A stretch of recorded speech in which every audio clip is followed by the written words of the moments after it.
मुंबई देशातली सर्वात श्रीमंत महानगरपालिका, बजेट अनेक छोट्या राज्यांपेक्षाही जास्त।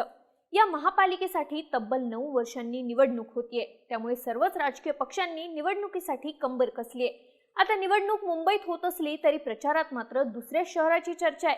या शहरातही नुकतीच निवडणूक झाली होती। त्या निवडणुकीत एक ऐतिहासिक निकाल लागला होता। हे शहर म्हणजे अमेरिकेतलं न्यूयॉर्क। न्यूयॉर्कमध्ये 2 महिन्यांपूर्वी झालेल्या निवडणुकीत भारतीय वंशाचे जोहरान ममदानी यांनी विजय मिळवला। यासोबतच ते 100 वर्षातले न्यूयॉर्कचे सर्वात तरुण महापौर बनले। पण आता मुंबई महापालिकेच्या निवडणुकीत ममदानी आणि त्यांनी न्यूयॉर्कमध्ये मिळवलेल्या विजयाची चर्चा व्हायला लागली आहे। निवडणुका मुंबईत आहेत, पण चर्चेत न्यूयॉर्क आणि जोहरान ममदानी आहेत। हा विषय नेमका काय आहे? मुंबईच्या निवडणुकीत ममदानींच्या नावाची चर्चा का होतीये? ममदानी आणि मुंबईचा काय संबंध आहे? मुंबईचं राजकारण आणि ममदानी पॅटर्न समजून घेऊया या व्हिडिओच्या माध्यमातून। नमस्कार, मी दिव्या आणि तुम्ही पाहताय बोलभिळू। सगळ्यात आधी मुंबईच्या निवडणुकीत न्यूयॉर्क आणि ममदानी यांचं नाव कसं चर्चेत आलं ते पाहू। अमित साटम हे मुंबई भाजपचे अध्यक्ष, त्यांनी नुकत्याच केलेल्या एका वक्तव्यामुळे हा विषय चर्चेत आलाय। झालं असं की न्यूयॉर्कचे महापौर जोहरान ममदानी यांनी 2020च्या दिल्ली दंगलीचा आरोपी असलेल्या उमर खालिद याच्या नावानं नुकतंच एक पत्र लिहिलं होतं। या पत्रात ममदानी यांनी खालिद बद्दल सहानुभूती व्यक्त केली होती। उमर खालिद सध्या देशद्रोहाच्या आरोपांखाली जेलमध्ये आहे। त्याच्यावरती UAPA अंतर्गत गुन्हा दाखल आहे। यामुळे या पत्रावरून मोठा वाद झाला।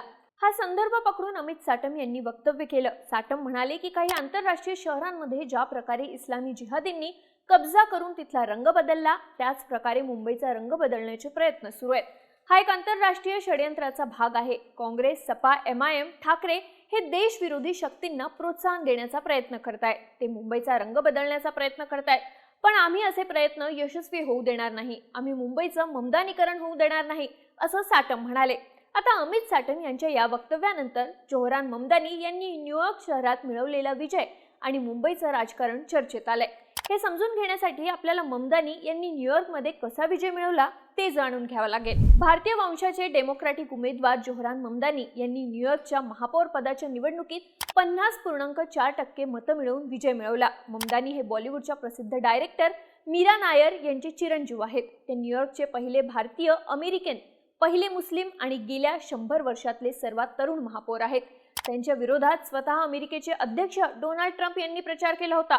ममदानी निवडून आले तर न्यूयॉर्क शहराला मिळणारी फंडिंग बंद करू अशी धमकी ट्रम्प यांनी दिली होती। मात्र तरीही ममदानी यांचा विजय झाला, त्यामुळे त्यांचं नाव जगभरात चर्चेत आलं होतं। त्यातच 1 जानेवारीला महापौर पदाची शपथ घेताना ममदानी यांनी कुराणवरती हात ठेवून शपथ घेतली, यामुळे ते पुन्हा एकदा चर्चेत आले।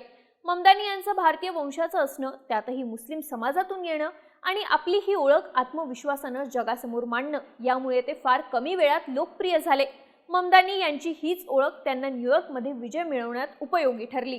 ममदानी यांच्या विजयामागचं सर्वात मोठं कारण ठरलं ते म्हणजे त्यांनी न्यूयॉर्क शहरात जमवलेलं सोशल इंजिनिअरिंग। ममदानी यांनी न्यूयॉर्कचे तरुण, बाहेरून कामाला येणारे किंवा शहरात भाडेकरू म्हणून राहणारे आणि नॉन व्हाईट अशा मतदारांना टार्गेट केलं होतं। निवडणुकीनंतरच्या सर्व्हेमध्ये दिसून आलं की ममदानी यांना या वर्गातल्या मतदारांनी सर्वाधिक मतदान केलं। दुसरीकडे त्यांचे मुख्य स्पर्धक राहिलेल्या अँड्र्यू कुओमो यांना न्यूयॉर्क शहरातले श्रीमंत, हाय इन्कम असलेले आणि बहुसंख्य व्हाईट मतदारांनी वोट दिलं। दोन्ही उमेदवारांच्या मतदारांमधला हा फरक लक्षात येण्याएवढा मोठा होता। आकडेवारीनुसार ममदानी यांना 11 लाखांहून अधिक मतं मिळाली, तर कुओमो यांना 9 लाखाच्या आसपास मतं मिळाली। या निवडणुकीत 22 लाखहून अधिक लोकांनी मतदान केलं होतं। यावरून ममदानी यांनी जमवलेलं सोशल इंजिनिअरिंग निर्णायक होतं असं दिसून येतं। आता ममदानी यांना फक्त या सोशल इंजिनिअरिंगमुळे विजय मिळाला असं नाही, त्यांनी आपल्या प्रचारात लोकांना भावणारे विषय मांडले। त्यांचा प्रचार न्यूयॉर्कमध्ये बाहेरून कामाला येणाऱ्या आणि शहरात भाडेकरू म्हणून राहणाऱ्या लोकांचे प्रश्न, स्वस्त पब्लिक ट्रान्सपोर्ट, मेडिकलचा वाढलेला खर्च अशा मुद्द्यांच्या अवतीभोवती फिरणारा होता। न्यूयॉर्कमध्ये बाहेरून कामाला येणाऱ्या लोकांची संख्या मोठी आहे। ममदानी यांनी अशा प्रकारचे मुद्दे उपस्थित केल्यामुळे या मतदारांमध्ये ते लोकप्रिय झाले। विरोधकांनी त्यांना आउटसाइडर असा टॅग देण्याचा प्रयत्न केला, कारण ममदानी यांचा जन्म युगांडा या देशात झालाय। ते 7 वर्षांचे असताना त्यांचं कुटुंब न्यूयॉर्कमध्ये आलं होतं, पण या टॅगचा त्यांना एक प्रकारे फायदाच झाला। यावरून न्यूयॉर्कमध्ये बाहेरून येणाऱ्या लोकांच्या समस्यांची जाण ममदानींना आहे, हा मेसेज मतदारांमध्ये गेला। पण ममदानी यांच्या याच आयडेंटिटीवरून उजव्या आणि रूढवादी विचारसरणीचे लोक त्यांना टार्गेट करतात। या लोकांकडून ममदानी यांचा अमेरिकेबाहेरचा जन्म, त्यांचे उच्चार, कौटुंबिक पार्श्वभूमी यावरून टीका केली जाते. ममदानी हे कट्टरपंथी आहे, त्यांना अमेरिकन मूल्य समजत नाही असा आरोप केला जातो. पण न्यूयॉर्क सारख्या शहरांमध्ये या गोष्टींचा फारसा प्रभाव नाही, कारण या शहरात बाहेरून स्थलांतरितांचं येणं ही सामान्य गोष्ट आहे. न्यूयॉर्कच्या एकूण लोकसंख्येत स्थलांतरितांचं प्रमाण 23% आसपास आहे. 12% लोक असे आहेत ज्यांचे आई किंवा वडील स्थलांतरित आहेत. यामुळे मतदारांवरती याचा फारसा परिणाम होत नाही. त्यामुळे तिथे ममदानी यांच्यासारख्या उमेदवार निवडून येऊ शकतो आणि ते निवडून आले सुद्धा.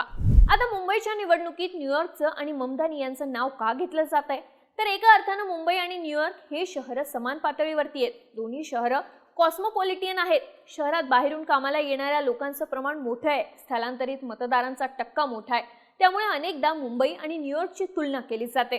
न्यूयॉर्कमध्ये उजव्या विचारसरणीच्या लोकांकडून ममदानी यांच्या मुस्लिम असण्यावरून ते बाहेरचे असण्यावरून भीती घातली जात होती. आता मुंबईतही अशाच प्रकारचं राजकारण केलं जात आहे. ममदानी यांनी न्यूयॉर्कमधल्या अल्पसंख्याक समाजाला आपल्या बाजूला करून निवडणूक जिंकली होती. मुंबईत ठाकरे, काँग्रेस, MIM हे करत असल्याचं भाजपचं म्हणणं आहे. अमित साटम यांच्या वक्तव्याचा अर्थ लागतो तो असा: भाजपने वारंवार बांगलादेशमधून मुस्लिम मतदार मुंबईत आणले, त्यांचं बेकायदेशीरपणे स्थलांतर केलं, त्याच मतांच्या जोरावर निवडणुका जिंकायचा प्रयत्न होतो. या मुस्लिम मतांचं लांगुलचालन करण्याचा प्रयत्न होतो. बाहेरून आलेले मुस्लिम मतदार इथला निकाल ठरवतात हे आरोप लावून धरले होते. आता थेट ममदानी यांचा संदर्भ देऊन मुस्लिम नेता सत्तेत कसा येतो, एक गठ्ठा मतदान कसं मिळतं आणि उजव्या विचारसरणीला कसा फटका बसतो ही लाईन ऐन निवडणुकीच्या तोंडावर पुढे आणली आहे, ज्यातून ठाकरेंनी रशीद मामून, चंगेज मुलतानी यांना दिलेले प्रवेश हायलाईट करण्याचं काम साटमांनी केलंय, डायरेक्ट न्यूयॉर्कच्या राजकारणाचा आधार घेऊन. एकूणच काय तर मुंबई महापालिकेच्या निवडणुकीत ममदानी पॅटर्न चर्चेत आलाय. ममदानी यांच्या नावानं चर्चा घडवून आणत राजकारण केलं जात आहे.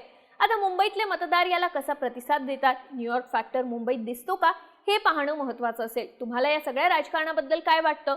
तुमची मतं आणि प्रतिक्रिया आम्हाला कमेंट करून नक्की सांगा आणि राजकीय घडामोडी विस्तारानं पाहण्यासाठी बोलबिडूच्या YouTube चॅनलला सबस्क्राईब करायला विसरू नका.